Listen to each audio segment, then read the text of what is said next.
어린이날입니다. 우리 성가대가 어린이날 맞이해서 이렇게 아동의 동심으로 들어가서 이렇게 찬양을 해주니까 저의 마음도 이렇게 정말 더 젊어지고 예뻐진 것 같습니다. 감사합니다. 워런 뮤엘러라고 하는 분이 리더십이라는 책을 썼습니다. 그 책에서 부모님과 자녀의 신앙 관계에 대한 연구를 했고 그 연구 결과를 기록해 놓았습니다. 만일 아버지와 어머니 두 분 모두가 교회에 나올 경우에는 그 자녀들의 72%가 교회에 충실하게 나온다고 합니다. 그런데 만일 아버지만, 어머니 말고 아버지만 정기적으로 교회에 나오게 되는 경우에는 자녀들의 55%가 교회에 충실하게 나온다고 합니다. 이번에는 아버지 말고 어머니만, 한편의 어머니만 교회에 정기적으로 출석하게 되면 자녀들의 15%가 교회에 나온다고 합니다. 만일 아버지, 어머니 두 분 모두가 교회에 나오지 않을 경우에는 자녀들의 6%만이 교회에 나온다고 합니다. 이 통계를 통해서 저는 두 가지를 이렇게 알게 되었는데요. 첫 번째는 부모님의 신앙이 자녀의 신앙에 큰 영향을 미친다고 하는 것입니다. 부모님의 신앙에 따라서 자녀들의 신앙도 결정된다. 그렇게 한 가지를 깨달았고요. 또 하나는 어머니의 신앙보다도 아버지의 신앙이 자녀들에게 더 큰 영향력을 미친다고 하는 것입니다. 아버지만 교회에 나올 경우에는 자녀들의 55%, 거의 반 이상이 교회에 나오는 반면에 어머니가 나오는 경우는 15%, 그러면 3배, 거의 4배의 차이가 난다고 하는 것입니다. 그만큼 아버지의 신앙이 자녀들에게 미치는 영향이 크다라고 하는 그런 결과입니다. 저는 자라면서 제 신앙을 보면 아버지보다도 어머니의 신앙을 더 많이 영향을 받았습니다. 그래서 저는 어머니의 자녀들에게 있어서 어머니의 신앙이 참 중요하다. 그래서 우리 자녀들, 제 자녀들 두 아들의 신앙도 저희 집사람에게 맡겨버렸습니다. 또 저희 집사람은 교육학을 공부해서 저보다 더 교육을 잘 시키려고 맡겼는데 보니까 다 키우고 대학 다 갔는데 보니까 그게 아니었어요. 오히려 아버지의 신앙의 영향을 더 많이 받는다고 하는 것입니다. 그래서 유대인들은 아주 오래전부터 자녀들의 신앙 교육, 말씀 예배는 늘 아버지의 몫이었다고 그렇게 하고 있습니다. 문제아는 없다, 문제 부모만 있을 뿐이다라는 말이 있습니다. 아이들이 이 세상에 나올 때는 하얀 도화지 같은 깨끗한 마음을 가지고 세상에 나온다고 합니다. 그런데 세상에 나오면서 또 나오기 전부터 부모님의 또 환경의 영향을 받아서 그 하얀 순수한 마음에 그림이 그려지기 시작하고 그 그림이 예쁘게 그려지면 좋을 텐데 거기에 많은 아픔, 상처들이 그려지고 그리고 그러한 마음을 가지고 세상을 살아간다고 합니다. 아이의 첫 번째 삶, 어머니, 아버지의 영향이, 가정의 영향이 크다고 하는 것입니다. 요즘에는 뱃속에 있는 어린아이도 어머니의 기분, 감정, 그것에 민감하게 반응을 한다고 합니다. 그래서 이런 산모의 환경이나 안정이 필요하고 태교가 중요하다고 그렇게 말을 합니다. 모세 10계명 중에서 첫 번째 4계명은 하나님과의 관계에 대한 계명이고 5번째 계명부터 10번째 나머지 6개의 계명은 인간 관계에 관한 계명입니다. 10계명에서 하나님의 관계가 먼저 이웃의 관계보다 먼저 나오는 이유는 하나님과의 관계가 바로 세워질 때, 하나님과 나와의 관계가 바로 세워질 때 나와 이웃의 관계가 회복되어진다고 하는 것입니다. 또 이웃의 6개의 계명 중에 제일 먼저 나오는 제5계명은 내 부모님을 공경하라고 하는 부모님에 관한, 부모님과의 관계에 대한 계명을 말씀해 주고 있습니다. 에베소 6장에는 이 첫 번째 계명은 약속 있는 계명이다. 내가 이 땅에서 잘되고 장수하는 계명이다. 그 첫 번째 계명은 이웃의 관계에서 첫 번째 나오는 내 부모를 공경하라는 계명입니다. 다시 말씀드리면 나와 우리 부모님의 관계가, 그 관계가 성공적으로 되어질 때 나와 이웃과의 관계가 되어진다고 하는 것입니다. 내가 가정에서 부모님과 성공적인 관계를 맺게 될 때 세상에 나가서도 다른 사람들과 성공적인 관계를 맺을 수 있다고 하는 것입니다. 그만큼 중요하다는 것입니다. 부모님과의 관계, 또 부모님의 신앙이 우리 삶에 미치는 영향이 크다고 하는 것입니다. 오늘 본문의 말씀은 예수님께서 12살이 되었을 때 유월절 제사를 지내기 위해서 예루살렘 성전에 올라가신 일입니다. 41절에 보시면 그의 부모가 해마다 유월절이 되면 예루살렘으로 가더니 그랬습니다. 예수님의 어머니 아버지 마리아와 요셉은 해마다 거르지 않고 유월절이 되면 예수님을 드리고 예루살렘 성전에 가서 예배를 드리는 그러한 신실한 믿음의 사람들이었습니다. 유월절은 이스라엘 백성들이 애굽에서 구원받고 가나안 땅으로 탈출하고 구원을 받은 사건입니다. 우리 교회로 말한다면 부활절 사건입니다. 다시 하나님의 백성으로 거듭나고 태어나는 구원의 그런 절기입니다. 그래서 유대인들이 가장 큰 명절로 세우고 유월절을 1월 1일로 세우고 달력을 그렇게 사용합니다. 그러나 유월절이 되면 흩어졌던 이스라엘 백성들이 예루살렘으로 다 오는 거죠. 하루 이틀 짐을 싸가지고 예루살렘 성전에 와서 하나님께 제사를 드리고 그리고 그 명절을 지키고 돌아가는 것입니다. 우리가 누가복음 2장 앞부분을 읽지 않았습니다만 2장 전반부에 보시면 예수님께서 태어나신 지 8일이 되었을 때 모세의 율례에 따라서 마리아와 요셉이 예수님을 성전에 들어가서 할례를 받고 예수님을 하나님께 성전에 드리는 일이 있습니다. 마리아와 요셉은 누구보다도 모세의 율법 하나님의 말씀에 순종하면서 자녀를 키우려고 노력했던 사람입니다.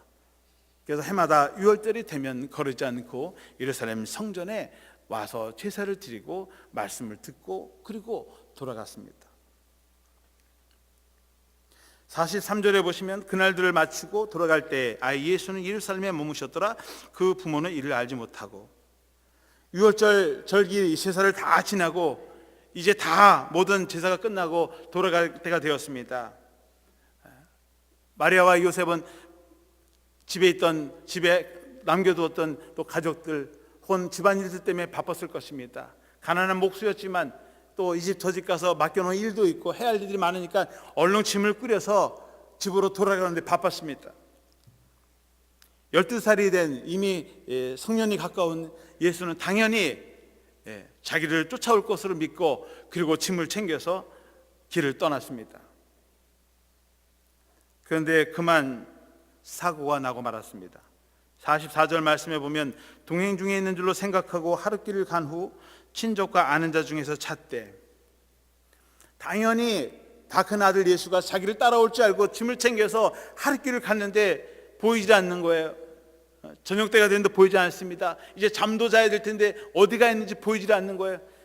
그래서 같이 온 친척들에게 묻습니다. 혹시 우리의 아들 예수 보지 못했습니까? 아무도 보지 못했다는 거예요. 같이 나사렛 동네에서 온 사람들에게 예수님을 본 적 있습니까? 글쎄 길에서 전혀 못 봤는데요. 그만 길을 잃어버린 것입니다.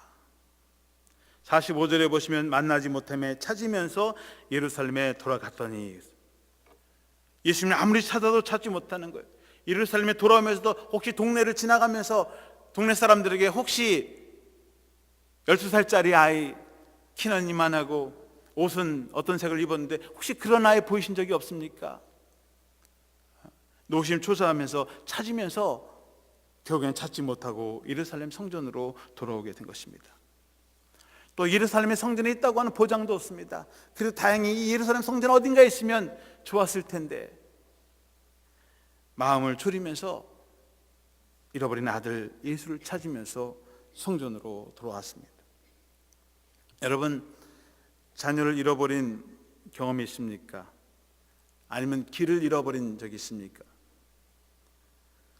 저도 12살 때쯤 6학년 때 학교에서 선생님이 어린이 회관에서 이번 토요일 날 오후에 사이언스 무슨 과학 무슨 뭐 세미나 같은 걸 하니까 가서 보고 오라는 거예요. 그래서 동생을 데리고 아마 토요일 날 집에 가서 점심을 먹고 아마 1시쯤에 이렇게 출발한 것 같습니다. 그때는 남산에 어린이 회관이 있었습니다. 11층인가 12층 이렇게 높은 건물이 하나 있었습니다. 그곳에 가서 재미있는 과학 실험하는 걸 보았습니다. 매직쇼 같이 그냥 한 2시간 구경을 다 마치고 나서 동생을 데리고 버스를 타고 시청 앞에 내려와서 버스를 갈아탔습니다. 시청 앞까지는 잘 왔는데 버스를 타고 집으로 가는 버스를 탔는데 그만 방향을 잘못하는 바람에 정반대 방향으로 갔습니다. 1시간 정도면 집에 도착할 텐데 1시간이 지나고 엉뚱한 데 와서 보니까 종점이 왔는데 보니까 임은동이에요. 한 4-5시쯤 출발해서 집에 오면 한 6시쯤 됐는데 이미 해가 지고 캄캄한 7시, 8시쯤 됐습니다. 종점까지 갔다 다시 다른 버스, 그 버스를 타고 다시 종점까지 동부 이천동까지 다시 한 2시간을 걸려서 오는 겁니다. 배는 고프고 해는 기울어지고. 그래도 집에 무사히 도착했습니다. 집에서는 난리가 났습니다. 아니 얘들이 어린이회관에 뭐 보러 간다더니 해가 지도록 오지 않고 그래서 발칵 집어줬습니다. 그 이후로 밤 해가 진 이후에는 차 타고 어디 안 갑니다. 길 잃어버릴까 봐 아직도 그 포비아가 남아 있습니다. 5월 5일 어린이날이 되면 어린이공원에 이렇게 가면은 꼭 그 입구에 아이들이 울고 있습니다. 엄마 찾습니다. 아빠 찾습니다. 자원봉사자들이 다 타이르면서 먹고 기다려 올 거야. 방송을 해야 됩니다. 사람들도 많고 구경거리도 많고 하다 보니까 정신이 팔려서 그만 어머니 아버지 손을 잃어버리는 것입니다. 제 친구도 어렸을 때 집을 잃어버린 적이 있는 이야기를 합니다. 어린이 대원에 놀러 갔는데 손을 붙들고 동물 서커스 쇼 막 곰 코끼리 쇼 하는 거 한참 보고 다 끝났습니다. 돌아가려고 딱 해서 딱 보니까 자기 손을 잡고 있는 분을 딱 보니까 아버지가 아니라 이상한 아저씨 얼굴이에요. 이 아저씨도 자기 애인 줄 알고 손 붙잡고 있다가 딱 보니까 으아! 두 사람 다 놀라는 거죠. 그런 일들이 있었습니다. 얼마나 자식을 잃어버리거나 길을 잃어버릴 때 얼마나 황당합니까? 46절에 보시면 사흘 후에 성전에서 만난즉 그가 선생들 중에 앉으사 그들에게 듣기도 하시며 묻기도 하시니, 사흘 후에 아이를 물어물어 찾아서 성전에 갔는데 예수님은 태평하게 거기서 예루살렘 성전에 있는 선생님들, 율법학자들 그들과 대화를 나누면서 말씀을 나누고 있습니다. 아무 걱정이 없어요. 근심이 없어요. 아버지 어머니 생각이 없습니다. 당시 율법 교사들, 예루살렘에 있는 교사들은 일반 회당에 있는 지역에 있는 회당에 있는 그런 랍비들과 다르죠. 수준이 다르죠. 이 사람들은 율법학자고 박사들입니다. 예수님께서 12살이 됐으니까 성경에 너무나 궁금한 게 많고 하나님에 대한 더 알고 싶은 그런 욕망이 있으니까 거기에 관심을 두고 이틀 4일 동안 예수님 자리 꼼짝하지 않고 그들과 함께 하나님의 말씀을 듣고 나누면서 배운 것입니다. 사실은 예수님께서 부모를 잃어버린 것이 아니라 마리아와 요셉이 아들 예수님을 잃어버린 것입니다. 예수님과 함께 있을 부모님들이 오히려 예수님을 떠나서 자기 길을 간 것이죠. 결국 길을 잃어버린 사람은 예수님이 아니라 마리아와 요셉이었다고 하는 사실입니다. 48절에 그의 부모가 보고 놀라며 그의 어머니는 이르되 아이야 어찌하여 우리에게 이렇게 하였느냐, 보라 네 아버지와 내가 근심하여 너를 찾았노라. 마리아와 요셉이 놀라고 그러면서 동시에 자신들이 너무 3일 동안 걱정 근심하면서 얘 네가 어떻게 이렇게 할 수가 있니, 우리한테 얘기라도 해줬어야 되는 거 아니냐, 이렇게 태평하게 너는 너의 시간을 이렇게 보낼 수 있니. 예수님에게 왜 이렇게 하였느냐고 아마 화를 내면서 물었을 것입니다. 49절에 예수께서 이르시되 어찌하여 나를 찾으셨나이까, 내가 아버지 집에 있어야 될 줄을 알지 못하셨나이까 하시니, 어찌하여 왜 나를 찾으셨습니까? 부모가 잃어버린 자녀를 찾는 것이 당연한 거 아닙니까? 그런데 예수님의 대답이 왜 나를 찾으셨습니까? 내가 아버지 집에 있는 게 무엇이 잘못입니까? 오히려 당돌하게 그렇게 말합니다. 아마 한국 부모님 같아서는 얘 이놈아, 너 때문에 내가 3일을 그냥 잤는데 에이 아버지한테 맞고 엄마한테 맞고 그럴 수 있냐고 하면서 아마 맞았을 거예요. 그런데 어머니 마리아와 아버지 요셉은 그렇게 하지 않았다고 하는 것입니다. 에베소서 6장 4절에 또 아비들아 너희 자녀를 노엽게 하지 말고 오직 주의 교훈과 훈계로 양육하라고 했습니다. 자녀들을 노엽게 하지 말라. 자녀들에게 훈계하고 야단을 칠 수 있겠지만 노엽게 하지 말라고 했습니다. 히라보로는 파로이제테라고 그렇게 써 있습니다. 화나게 한다, make angry라는 말입니다. 자녀들을 노하게 하지 말라. 어떨 때 자녀들이 노합니까? 어떨 때 자녀들이 분노합니까?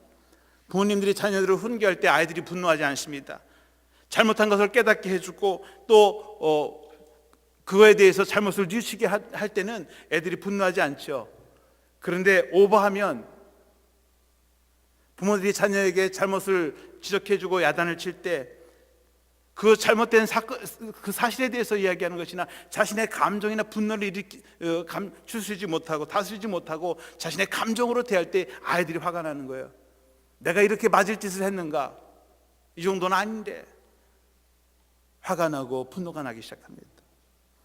부모라고 해서 자신의 권위를 자기 마음대로 남용하게 될 때 내가 아버지니까 내가 어머니까 난 너만 내 마음대로 할 수 있어. 너에게 어떠한 채찍이나 어떤 체벌도 가할 수 있어라고 하는 남용하게 될 때 아이들은 분노하게 되는 것입니다. 심지어는 집을 뛰쳐나가기도 합니다. 비합리적으로 비이성적으로 훈계를 할 때 논리도 맞지 않고 이성도 맞지 않을 때 그들은 분노합니다.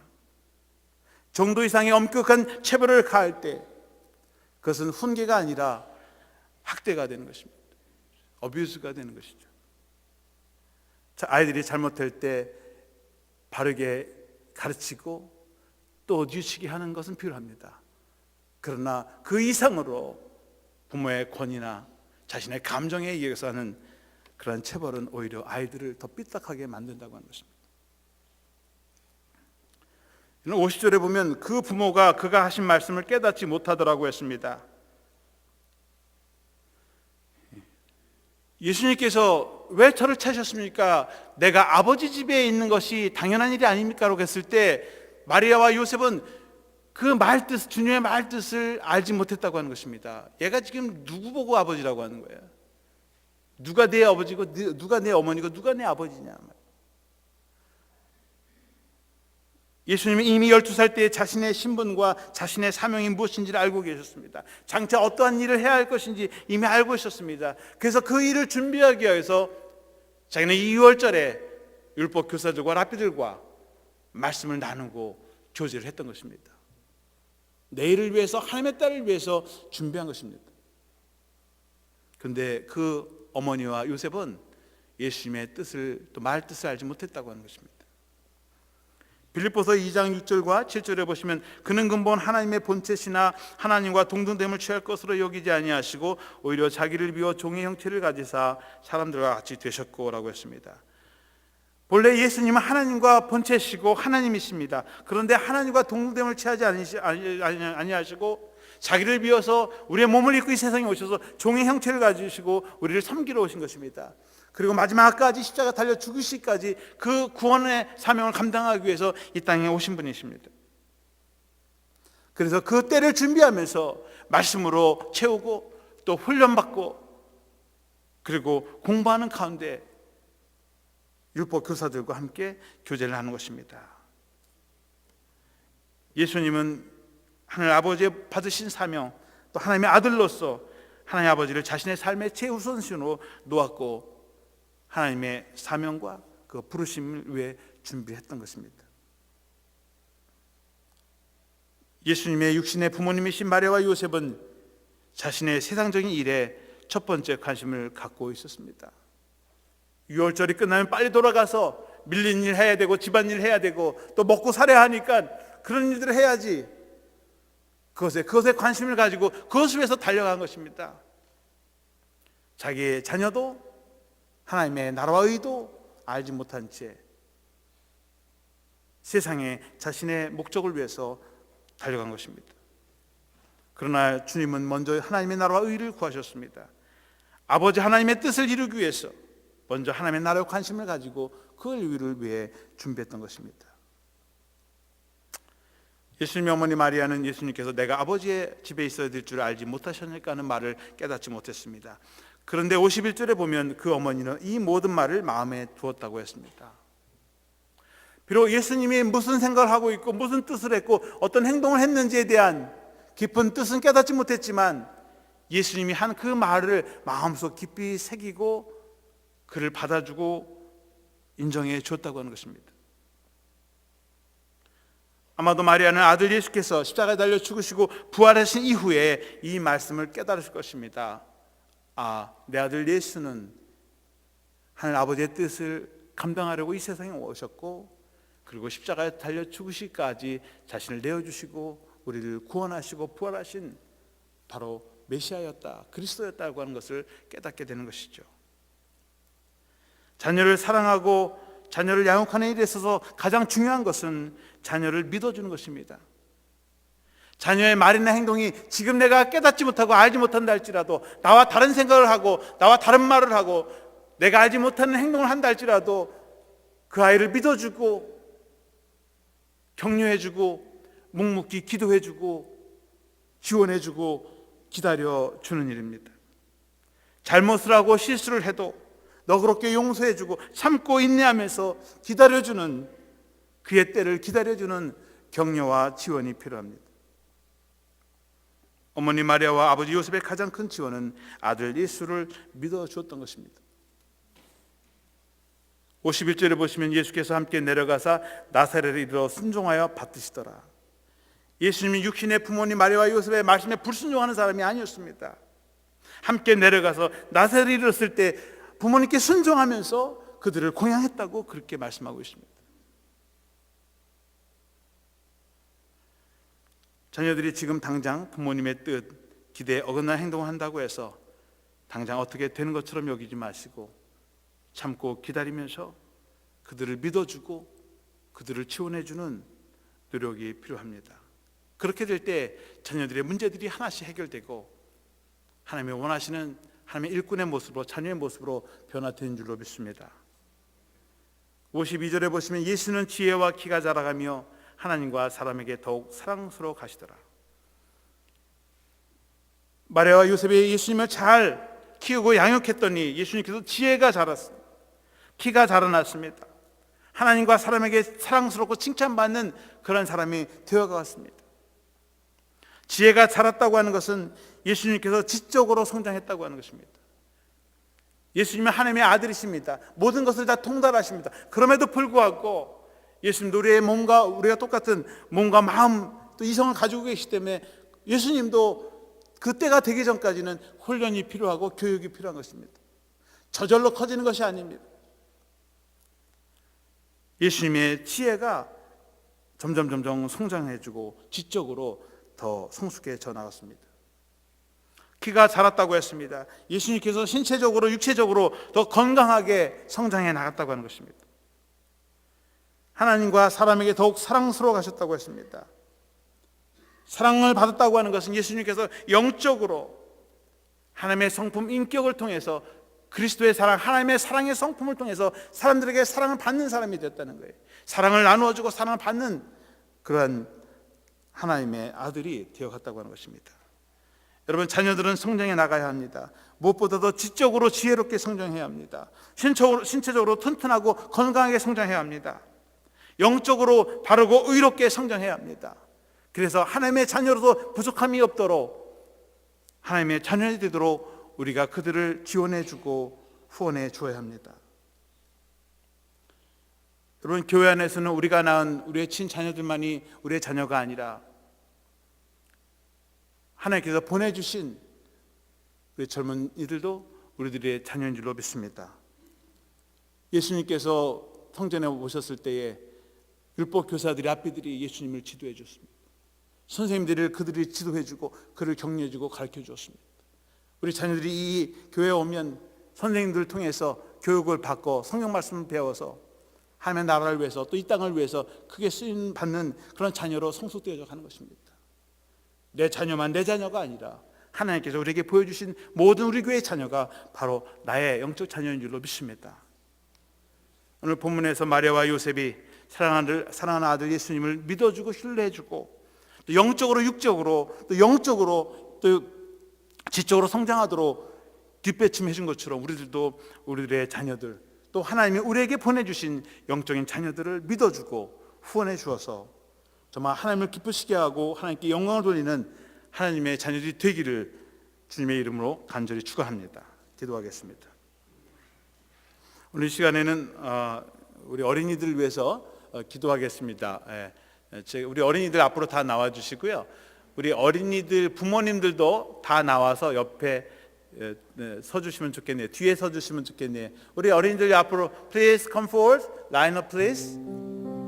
예.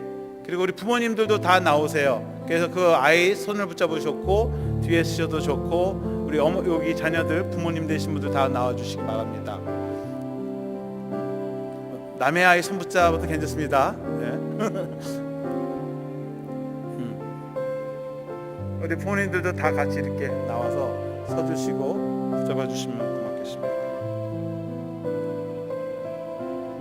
우리도 같이 축복하는 마음으로 같이 기도하겠습니다. 사랑과 자비가 풍성하신 아버지 하나님, 하나님께서 저희들의 가정을 축복해 주시고 무엇보다도 하나님을 믿는 믿음의 가정으로 세워주시며 또 사랑하는 자녀들을 우리들에게 귀한 선물로 보내주심을 감사합니다. 무엇보다도 우리 부모님들에게 영육간의 강건함을 주시고 우리 자녀들을 키우고 양육할 때 필요한 모든 물질적인 자원, 영적인 자원들을 허락해 주셔서 부족함이 없이 우리 자녀들을 바르고 또 말씀 가운데 키울 수 있도록 인도하여 주시옵소서. 또 우리 자녀들에게 믿음과 소망, 사랑의 은혜를 허락하여 주시고 또 지혜를 주시고 건강을 주시고 또 지적으로 날마다 성장해서 하나님의 나라와 또 이 세상 민족들을 위해서 크게 쓰임받는 귀한 자녀들이 되게 하여 주시옵소서. 또 저들에게 주신 재능과 은사를 잘 개발하고 훈련해서 정말 이 세상에도 꼭 필요한 일꾼들이 되게 하시고 가정에서 학교에서 교회에서 어느 곳에 간지 칭찬받는 자녀들이 되게 하시고 또 믿음과 말씀 위에서 잘 훈련받고 양육받아서 30배, 60배, 100배 열매가 맺으시도록 인도하여 주시옵소서. 저들에게 꿈과 비전을 주시고 하나님의 나라와 또 그 가문과 또 교회의 큰 영광과 기쁨을 올려드리는 자녀들이 되도록 복내려 주시옵소서. 또 수고하시는 우리 선생님들 또 부모님들에게 늘 영육간의 강건함으로 승리할 수 있도록 붙잡아 주시옵소서. 모든 말씀 우리 예수 그리스도의 이름으로 축복하며 기도합나이다. 아멘.